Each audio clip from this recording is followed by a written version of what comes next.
What's up, people? For those of you that follow me, my mom passed away yesterday, so it's been really hard on me. Um, I haven't been sleeping, I haven't been eating. It's a hot mess right now, dehydrated from crying so much. But anyway, I thought I'd take this time to take my mind off of my mom's death for now, and by making this video actually. So let me put you guys up on game.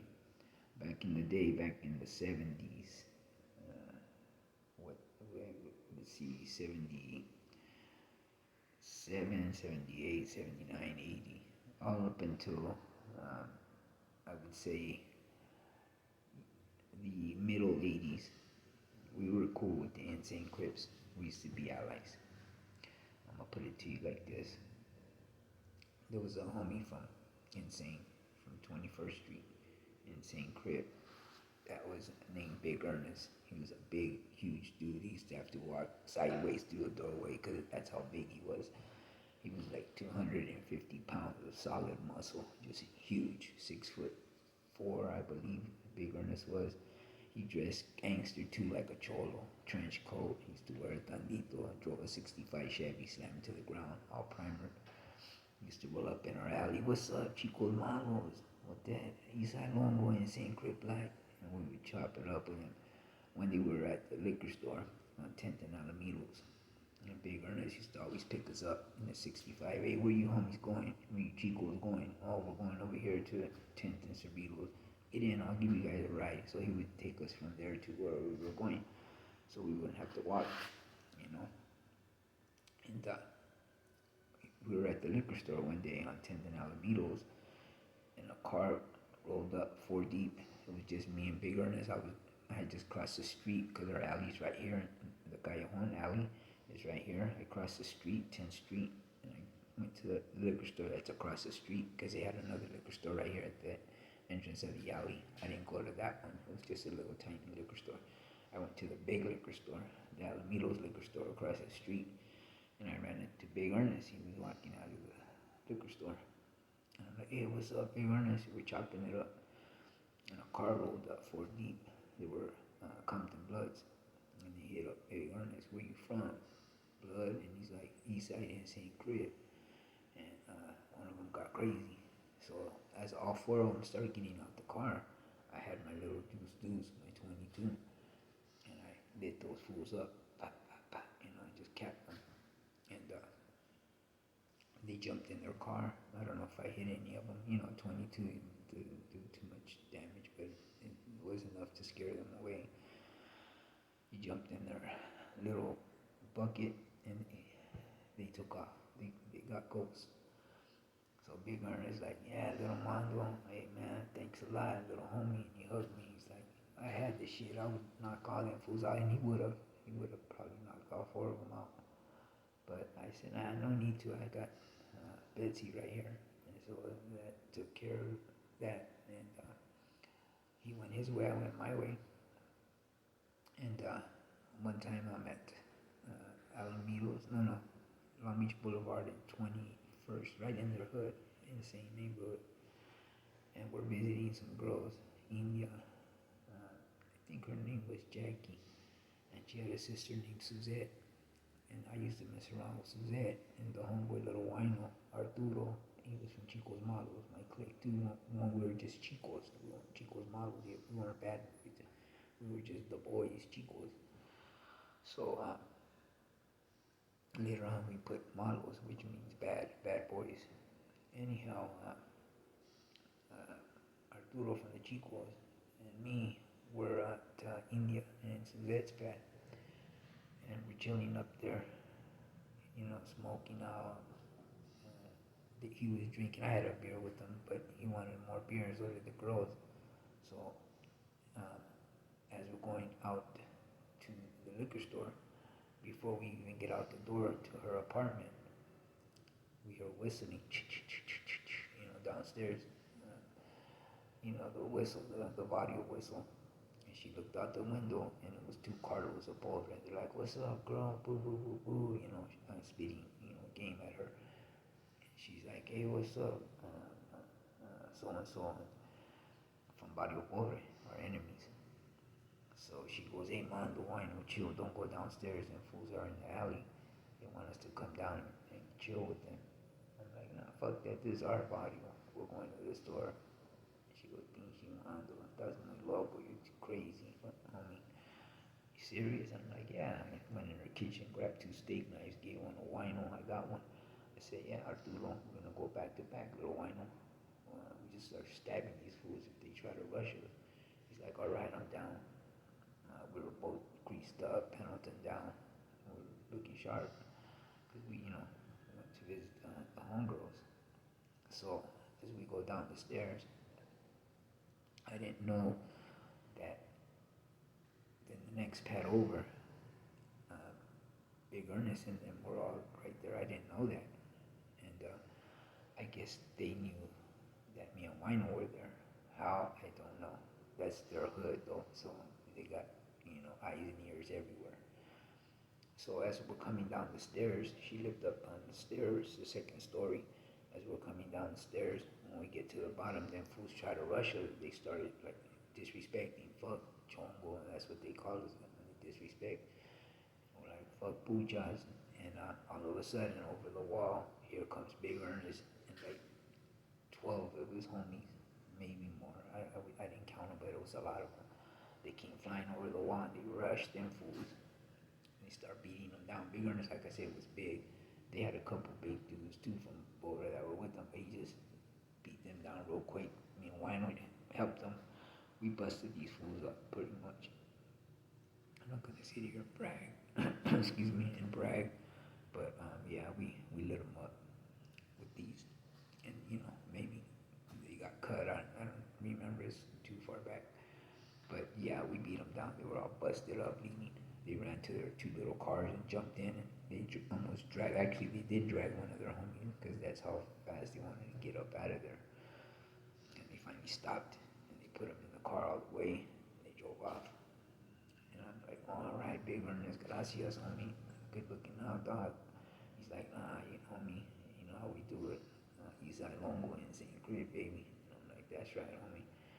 So we shook hands, hugged and shit. They took off.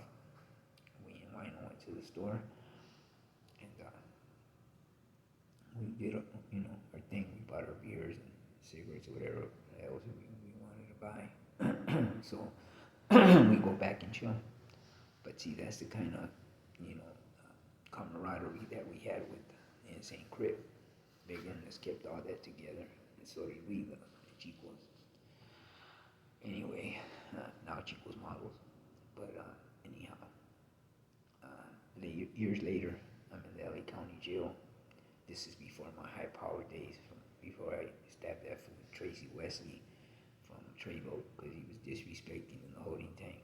I lit up the chongos and this and that, which is me, Lobo from Barrio Viejo, Eastside Longo Barrio Viejo, just me and him from Longo, a homie Sharky from Venice, Rocky from Eastside Lima's a big Mexicano. He was like 6'3", 220 pounds, big dude, big Mexican. And he was from a Chicano neighborhood. He was Mexicano, but he spoke pretty good English. Well, so English, but yeah, he was from the hood, Eastside Lima's. And Pee Wee from downtown Stoners, Longo, he had Longo on his stomach. He was a pecker whip. And a couple other cats. We were just like 7 of us, and there was like 30 of them, and in the holding tank. We were outnumbered that day, like 5-1, or maybe even more than 5-1. But anyhow, I got tired of hearing his mouth because he didn't do nothing but shoot the homie's pad up with a Uzi, and he almost shot the little brother. I think glass hit the little brother or something. He injured the little brother. So I got tired of hearing his mouth. Yeah, I lit him up and this and that, fuck them chongos. And finally I got up and I said, I'm from Longo, what's up, fool? You got beef with my hood, we can handle it right here. So he goes, hey, cuz, everybody get up on the benches along the wall. There's, attached to a wall bench. They all got up on the walls. And I said, Rocky, what's up, homie? You got my back, right? Yeah, hell yeah, we got your back, homie. Handle it. Handle that shit. So this dude's a martial arts expert. I'm a boxer. So it was a good fight. We're both leaking blood. And then on the second day, we were trailing trial. We didn't go to court that day. Actually, neither did a few of the homies that got, because we were bleeding so much, from cuts in our mouth and our nose and rolling around on the ground and fighting over here and fighting over there and bumping into these dudes that were against the wall, that were up off the floor, because we had the whole floor. We were boxing and fighting. He was doing his kick, I was doing my boxing. So we were going from this end to that end. I mean, we touched everything up in that cell, that holding tank, that court holding tank. So a lot of dudes got blood on them. So the people that had blood on them didn't go to court. Me and Tracy, we didn't go to court. They sent us back. They blue banned us the following day, so that we wouldn't be in the same tank. But they ended up putting us in the same tank again. The cops like to see that shit, because they get all up on the wall, not the wall, but the bars, and they're looking in through the bars, watching us fight. They let us punch each other out, and then they finally came in and broke us apart. So, long story short, we fought the second day, real quick though. They broke us up pretty fast. They didn't want to have to shut the court down again. But they got the little kicks, the sheriffs. They got up on the bar and watching. I wouldn't doubt it if they bet on us to see. I got the Mexican, I got the Crip, the black dude. Anyway, I wouldn't put it past them doing that, making side bets on the fight. But yeah, it didn't last that long. They broke us up. So when we got back on the bus going back to the LA County Jail from court, we were trailing trial. He wasn't, so was I. Tracy, and so was I. We were both trailing trial, so we had to go every day to court until a courtroom opened. So, because Long Beach is a big city, it's the second biggest city in LA County versus city of LA and the city of Long Beach. So there's a lot of people going to court. Like I said, it's a superior court, Long Beach Superior Court. So when I got back to the county, we were in the I was in the K2, and Tracy was at K3. That means he stays on the third floor of K3, and K2, that means I stay on the second floor, so we're not on the same floor. So to try to, keep us from fighting, from killing each other, whatever. So Pee-wee tells me, yeah, that fool, the Peckerwood from downtown Stoners, Longo on his stomach, all sleeved up. Been around, been in a pen and shit. Good dude. He got focused him in another riot up there with black and white, a riot up there. The cops shot him. Bullet hit them. That's when they had weights back then, weight pile. One of the bullets ricocheted and hit him in the head, killed Pee-wee from downtown Stoners, my dog. Anyway, so he says, yeah, that fool said he's gonna shank you and this and that. That fool Tracy, and he disrespected me. He said, hey, white boy, I should fuck you up because you run around with them chongos and this and that, because he had Longo in the stomach. One of the allies, one of the comrades, Peckerwood. So he's like, yeah, that fool tried to get crazy with me, and I was like, whatever, handle it. And he said, you know what?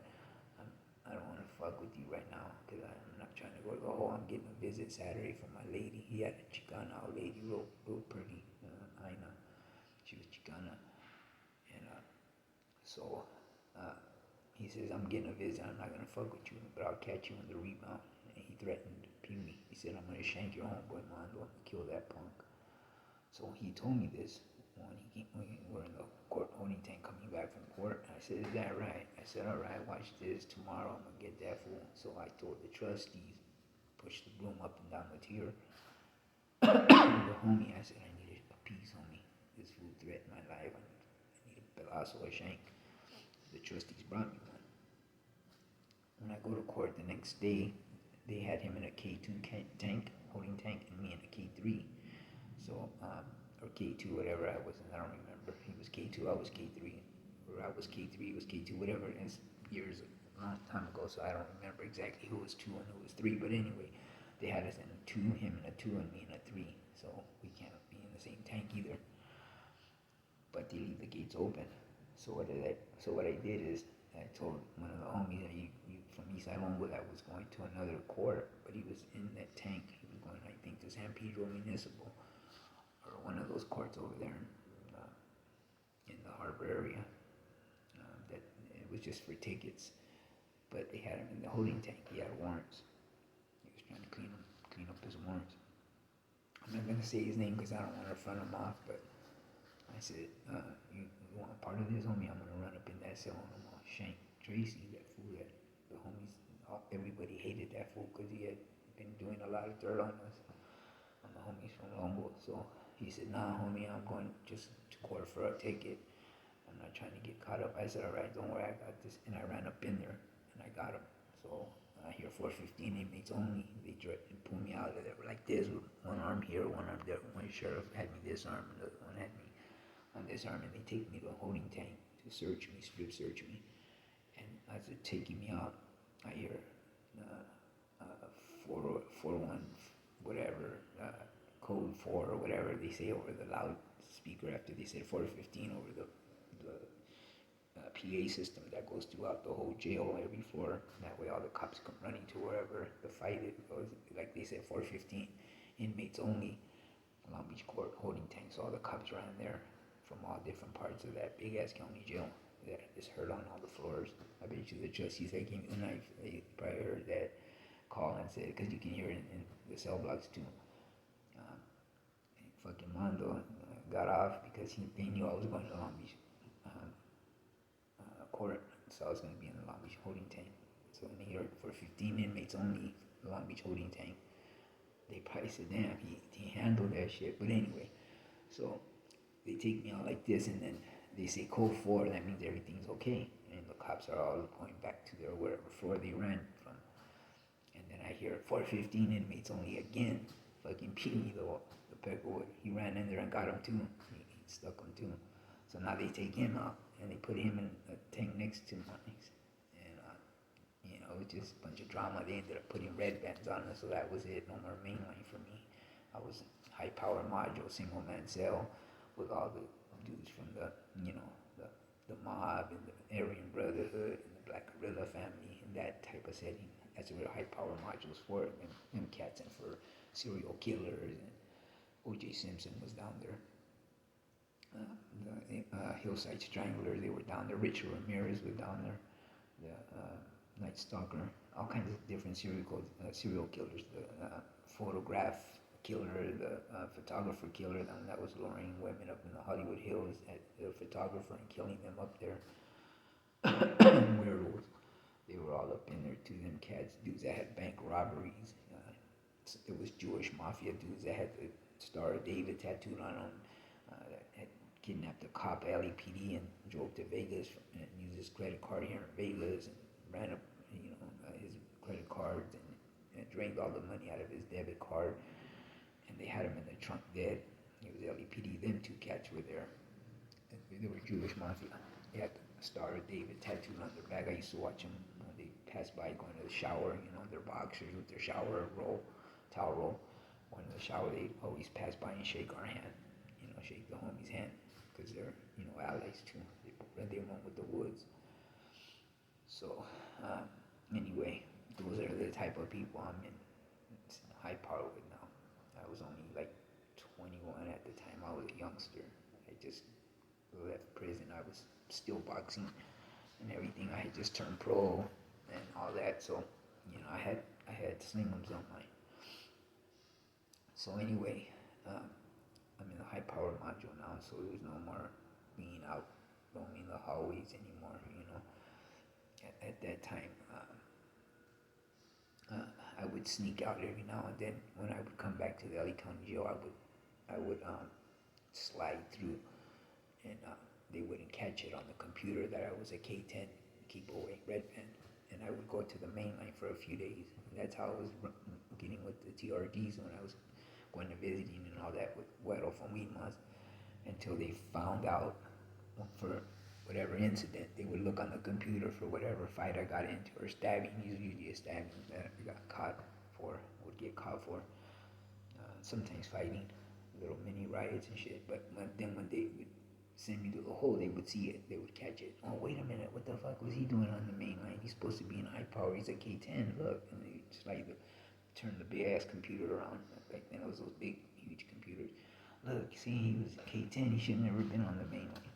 I think the guards used to do that just to stir shit up, keep the shit, keep it going, keep the ball rolling with the black and brown, because that's when the wars were in the county jail with the black and brown. It still is nowadays, I heard, on and off, but back then it was the guerra, they called it, the war between us and the black gangs, African American gangs.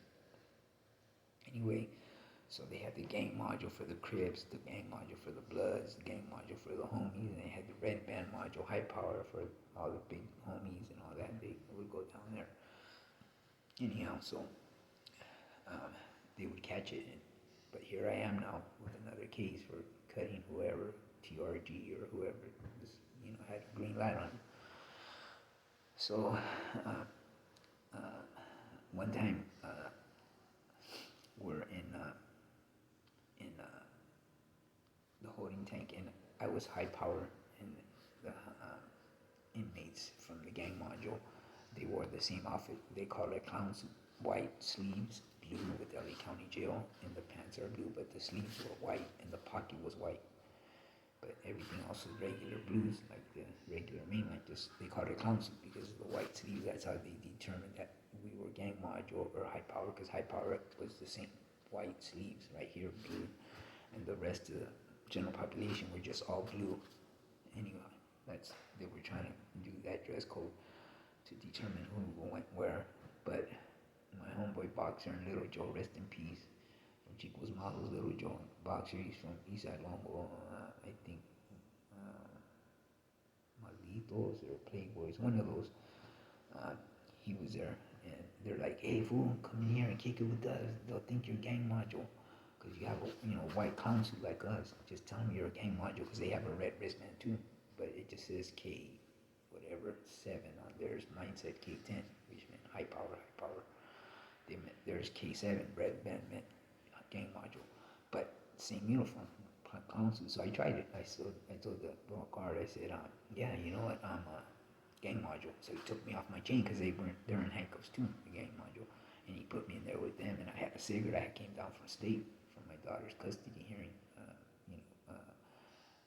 that family court, custody, child custody hearing. But I brought cigarettes, tobacco, a lighter, a little tiny lighter. So I said, hey, I got a flower, fool. Oh yeah, let's smoke. Hell yeah. We're lighting up in the court, holding tank, smoking, non-smoking. Whole building, the whole county jail is non-smoking. But I had one. I had quite a few cigarettes actually. So we lighted up. We're smoking a Camel in there, non-filter. We're passing around, and then we gave it to the homies from Weedmont. The harbor area is in that same holding tank. The gang module, Long Beach holding tank. The gang module had their own, and next to us is the Asian gang members. But they leave, like I said, the gate's open. So I told the homies, hey, let's run up in there, fool. What? Fucking Mondo. And Little Joe had his glasses on. My homie, rest in peace, from my clique, Chico's Models. He's like, OG as Little Joe. He's like, but we were young back then, youngsters. And Boxer was real young. He was only like 18. We were already like 22. We were a little older than him. Anyway, so we're like, fuck it, let's smoke the cigarette. And next door, the gates are open, homie. This is a free one. I ain't even supposed to be in here. I'm supposed to be in the high power cage, stand up by myself. But fuck it, the doors are open. I'm supposed to be in here. It's a free one, homie. For me, I don't know about you guys, but they can't even give me a charge, because I'm not even supposed to be in here with you guys. And I go, you want to ride? Because I'm going up in there. I'm running up in there and taxiing these fools, because the gates were open once again, and they're right next door to the next tank over. So Little Joe takes off his glass. He goes, fucking Mondo. He was going to court. He had his little, manila folder with his court papers. He takes off his glasses and he puts them in his pocket. He puts his folder on. He goes, fucking Mondigo, man. And Boxer was, he didn't even say nothing. He was like, let's go, fuck it. And the homies that were smoking with us, they're like, we're going with you, Vatos. And like, nah, homie, there's 3 of us from Longo, right? We got this, homies. You guys just go to court and, don't get in trouble. We got this shit, homie. There's 3 of us. No need to involve all you guys. All of us go to the hole. The homies can use you guys out here in the main line, because like I said, the war was on at the time. More Mexicans, the better on the main line for, the wars that were jumping off in all the other facilities, Wayside, Biscaloo, all the other facilities,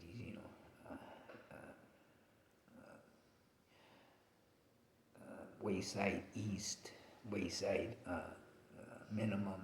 They have different facilities. Biscaloo, like I said, County Jail, Men's Central Jail, and then they have the old side, the new side. So they could be used mainly in Wayside because that's where it's really jumping off. This open dorm living over there. It's not cells like Men's Central Jail, where it's all cells, cell blocks. So I'm like, you guys just, do your thing. We got this, homie. So we ran up in there, boom, we got down, we got mazed. We're all orange from the maze. We all go to the hole. High power goes to gang module hole as well, the disciplinary role. They call it the hole. So me, Boxer, and Joe are in the same, well, I was by myself next to them, and they were in this cell, or I don't even remember, I think we were all in the same cell. They put us all in the same cell because high power and gang module go to the same hole. And so, no, I wasn't one, yeah, actually they were all single cells because it's the hole, yeah, you're by yourself. I was in a single man cell, and Boxer's here, and little Joe was in the next over. They put us all next to each other. We're laughing about it because we had to go to the hospital and get our eyes rinsed out and all that. We missed court again, and little Joe's like, fucking Mondo. I'm like, that shit looked funny, homie, when you took your glasses off and you put them in your pocket and you're like, fucking Mondo. We were just cracking up, talking about what we just did.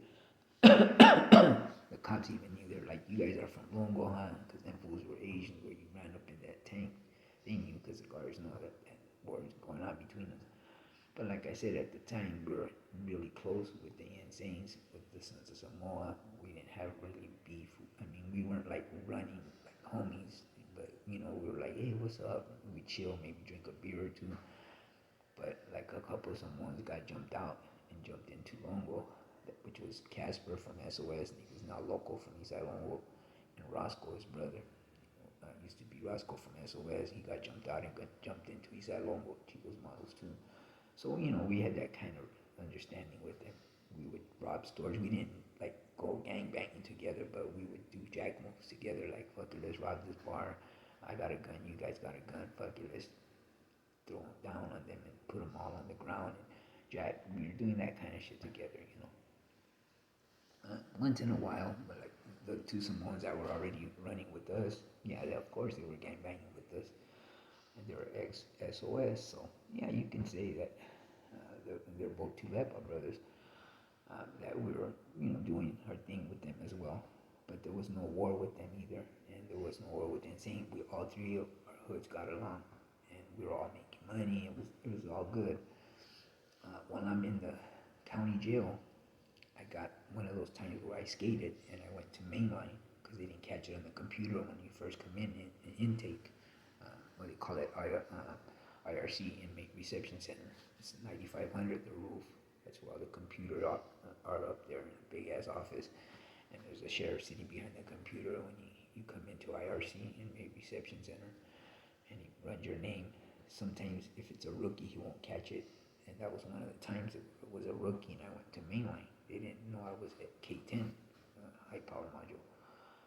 And I see Big Ernest, I'm on a chain, 4-man chain. He's like, hey, what's up, little Mondo? Hey, homie, you starting to grow up now, huh? I remember you when you was 14 years old. Look at you now up in the county. Men's Central Jail with me. We were chopping it up. So when they put me on the chain, though, they put him up front with another dude. And then they put some big old African-American dude on my chain next to me. It was a 4-man chain. And as we were going to court, the dude kept pulling the fucking handcuffs. So I would pull it back. And he would pull it back, and I would pull it back, and then he got smart with me. He goes, you know what? He was big too. He goes, I'm gonna fuck you up when we go in the cell. I said, fuck it, let's handle it. When we go in there, we'll handle it. I'm a little motherfucker. This dude was 3 times my size, and Big Ernest was on the front chain. He was part of the 4-man chain. He turned around. He goes, what, motherfucker? He goes, nah. When we go in the cell, I'm gonna fuck you up, motherfucker. Watch. That's my little homie right there, motherfucker. You fucked up. So as soon as we went in the holding tag, I said, I got this, Ernest. He's like, nah, homie, he's my people. I got this. And he slammed that fool all up around, up and down, up in that cell. He slammed him from this point to that. But he had that motherfucker touching every part of that holding tag. Big Ernest did, rest in peace. He slammed that motherfucker, beat him down, Don't you ever get crazy with my little homie. That's like my little brother right there, fool. And he beat him down. So that dude just kept his mouth shut. They came and got him because they heard all the fighting. Well, him getting slammed, basically. The guards heard that shit outside, and they came in, and they saw him all busted up, so they took him out. And we were just chopping it up in the cell, me and Big Ernest. When I'm in YA, Ed Dog from Insane, he's in YA with me before I went to YTS in Ontario, California, youth training school, which is like prison. You're in a one-man cell. It's not dorm living like Fred C. Nellis or Preston, where it's open dorm living. You're in a one-man cell. It's high security, YTS, and they sent me there. But before there, I went to reception, which is SRCC Norwalk, Southern Reception Center and Clinic in Norwalk. That's reception YA. Like Chino Prison is for the men, and you go to Folsom, Quentin, or wherever from Chino Prison. That's how it's a guidance center. They see how many points you got and all that. They calculate your time, your points, and then they send you where you're going. Well, that's how SRCC is. It's reception center for the California Youth Authority. So when I'm in there, we got in a little mini ride in the TV room over the TV set. You know how kids are hard-headed, gang banging, go hard. And YA, everybody's banging real tough. And we got into it with the African Americans over the TV. And we had a little mini ride, and I broke my ankle, but the dude that fell on me was a big, huge dude. And when I got hit in the little riot by somebody, and they knocked me down. And when I'm on the floor, some dude fell on my ankle butt first, and he was like huge, and he fucking shattered my ankle. So they put me in the hospital, and they put Ed Dog for breaking one of his knuckles on somebody's head in another unit. So we met up in the hospital. He was from Insane, crazy ass Ed Dog from Insane CRIPS. And so he goes, let's go to church today, Mondo. It's a Sunday, so we can get out of this fucking hospital bullshit. We could smoke in YA. We had little butt cans and all that where we could smoke in the TV room. They let you smoke if you're 16 years old and older. You can have cigarettes. So Pops was bringing me, rest in peace, and my mom, rest in peace, Camel cigarettes I was smoking up in there. And he goes, so we can get out of this fucking hospital ward TV room, because we don't have yard. They just put you in a TV room when you're in the hospital ward. You don't go outside to a yard like you do in the regular units. And he was there for, like I said, breaking his knuckle in the hospital, and I was there for the broken ankle. So he willed me into church. When we got into church, Ed Dog sat next to me, and they bring in other units. They're mainline, though. They're regular. They're not hospital ward. And they sit up in front of him. Two dudes kept looking back at me. And when the counselor walked away, they're just regular free men dressed in regular plain clothes. Now I heard they got uniforms, but back then they didn't. They're just regular free clothes, you know, like they dress, like I'm dressed right now. With their, you know, regular clothing, Levi's, you know, t-shirt or whatever, flannel shirt, whatever they feel like wearing. That's how they dressed. The counselors, they wouldn't call guards, they would call counselors. So when they walked away, those two dudes that kept looking back at me, finally, they didn't want to do it in front of the cop, the guard, the counselor, as he walked away to go, you know, fill the other pews in the church. They hit me up, where you from, SN? I said, Eastside Longo. And they're like, fuck that, fuck Chongo, this is puro Eastside Weedmas. At the time we were going at it, we're Weedmas, two Chicanos, Chicanos, and they're like, fuck your barrio. So I'm like, fuck your barrio. And they got up to rush me, both of them, and Dog knocked both of them out. Two dudes from Weedmas, and he's like, this is Eastside Insane CRIPS, Eastside Longo, fool, bam, bam, bam, bam, knocked both of them out. He goes, I got this shit, little homie. I couldn't even get up. I had a full cast all the way to here from my ankle. That's how bad the shatter was. And I had already been shot. So I said, because I got shot, like I said, at the age of 14. In my other videos, I talk about that. And I flatlined. I got shot through the lung. 22, it didn't come out. It ricocheted inside of me. Everybody knows a 22 doesn't exit. It ricochets inside of you. They're dangerous bullets because they don't go through you. They can just clean up.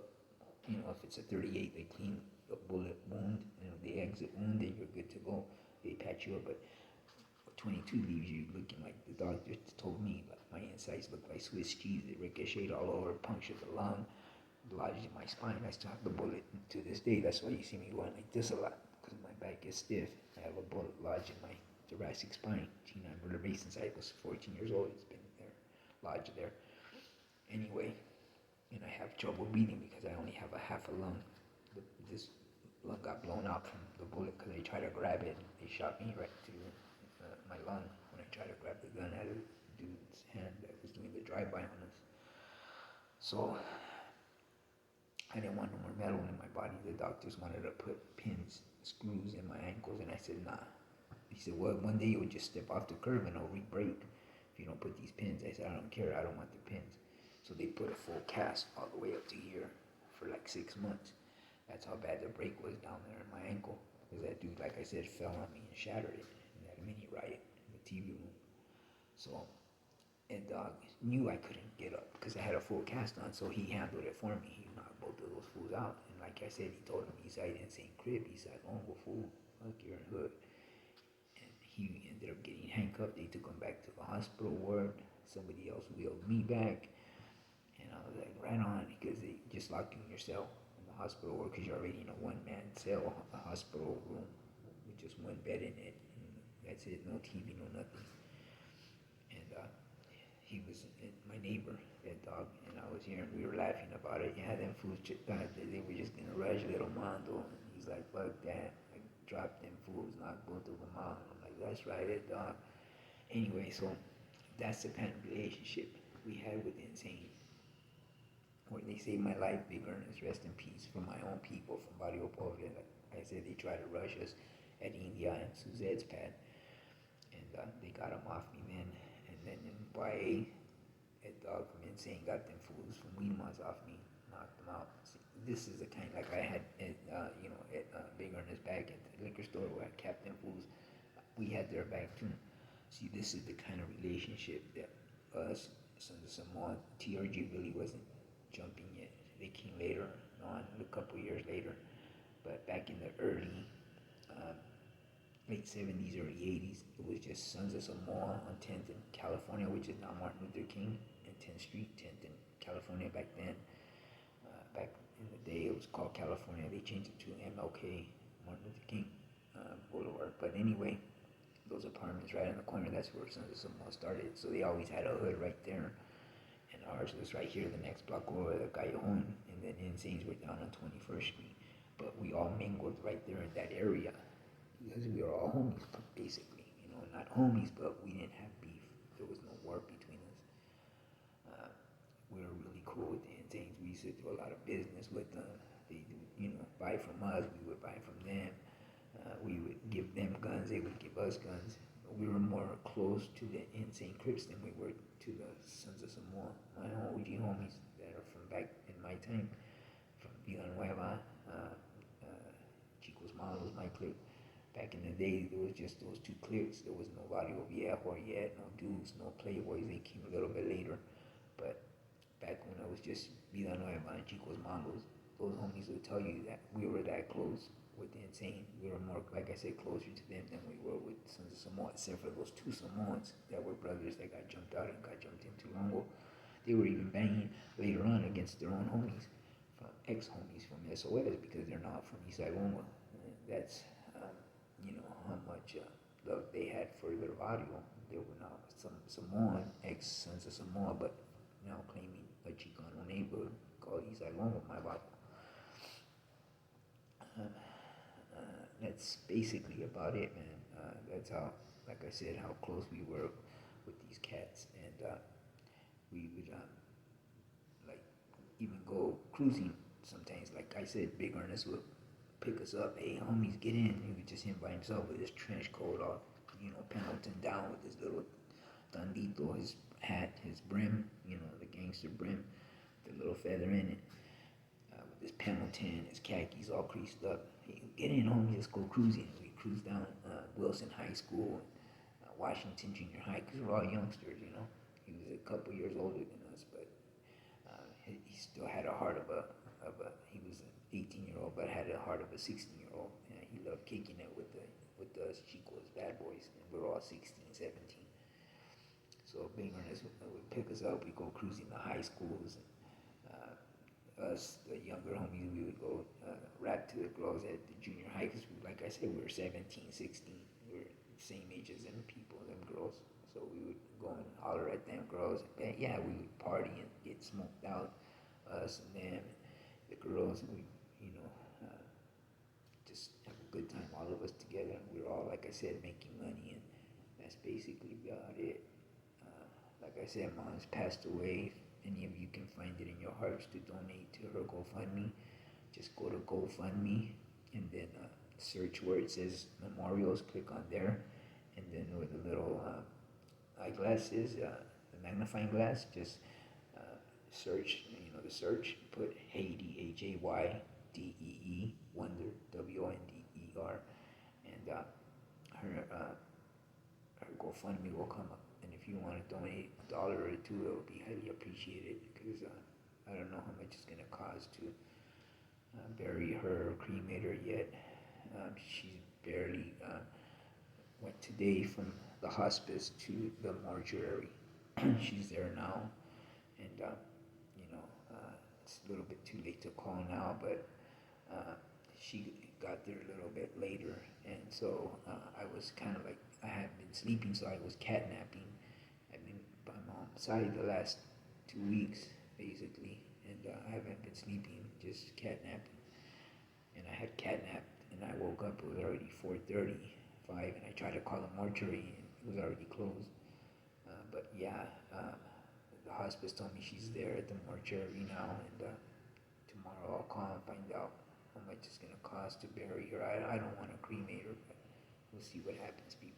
But yeah, if you can find it in your heart, like I said, Haydee, Wonder, like the Wonder Bread, Wonder. First name Haydee, Haydee. I named my daughter after my mom, Haydee. But anyway, thank you all for listening to my little story, my little war story. You guys take care now. Rato later. Shout out to the Insanes and the Sons of Samoa. Like I said, I grew up with all of you guys back in the day. Not that our hoods are at war, love lost. I still recognize, that they're warriors too, just like us, man. And none of it's racial, it's just all gang-related politics, that had to do with the street gang warfare. And basically, that's about it. And shout out to the Cambodians as well. I got a lot of friends nowadays that are Cambodian. Now that I box, I train now. I just train fighters. Sometimes I work with Cambodian fighters and Japanese fighters. It's international. Boxing is international. So whenever I'm in the gyms, I run across a lot of different nationalities. So I have friends from all different walks of life nowadays. Now that I'm older, African American, a lot of good African American friends. And shout out to them as well. To the OGs from Insane, the OGs from Sons of Samoa. All right then, people. You guys take care now. Oh, and shout out to my Longeros. 100%, baby. Still got you all right here, even though I'm in Vegas now. I don't forget where I came from. I got the homies.